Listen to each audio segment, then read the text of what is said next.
ప్రియమైన పిల్లలు మరియు స్నేహితులారా, ఈరోజు మనం పంచతంత్రంలోనిదైన ఒక అద్భుతమైన కథను వినబోతున్నాం. ఈ కథ పేరు మిత్రలాభం. అనగనగా ఒక అందమైన పచ్చని అడవి ఉండేది. ఆ అడవిలో ఒక పెద్ద మర్రి చెట్టు మీద ఎన్నో పక్షులు నివసించేవి. ఆ పక్షుల్లో ఓ కాకి కూడా ఉంది. దాని పేరు లఘుపతనకం. చాలా తెలివి అయినది.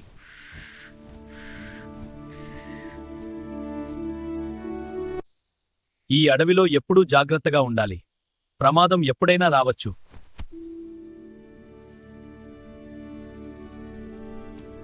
ఒకరోజు తెల్లవారుజామున ఒక వేటగాడు అడవిలోకి వచ్చాడు.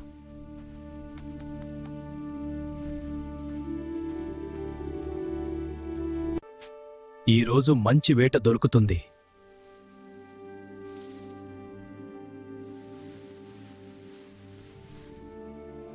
వల వేసి చెట్టు చాటున దాక్కున్నాడు.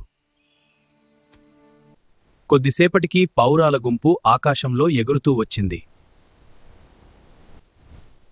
అయ్యో, కింద చాలా నూకలున్నాయి. మనం చాలా ఆకలిగా ఉన్నాం. కిందికి వెళ్ళి తినేద్దాం.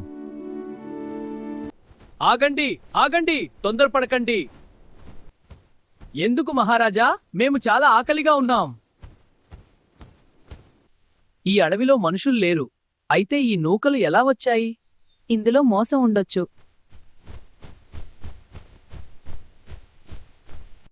చిత్రగ్రీవుడికి ప్రమాదమనిపించింది. ఆశ మనిషినే కాదు, పక్షులను ప్రమాదంలో పడేస్తుంది. మహారాజా, మీరు ఏమి చెప్పాలనుకుంటున్నారు? పూర్వం ఒక బాటసారి ఆశతో తన ప్రాణం కోల్పోయాడు. ఇదే సమయంలో వేటగాడు చెట్టు దగ్గర ఎదురు చూస్తున్నాడు. ఇది ప్రమాదకరం. పౌరాలు జాగ్రత్తగా ఉండాలి. నూకలు ఆకర్షణీయంగా కనిపిస్తున్నాయి, కాని కింద ప్రమాదం దాగి ఉంది. జాగ్రత్త! మనం కిందికి వెళ్ళాలా వద్దా? తొందరపడి తీసుకున్న నిర్ణయం ప్రమాదానికి దారితీస్తుంది.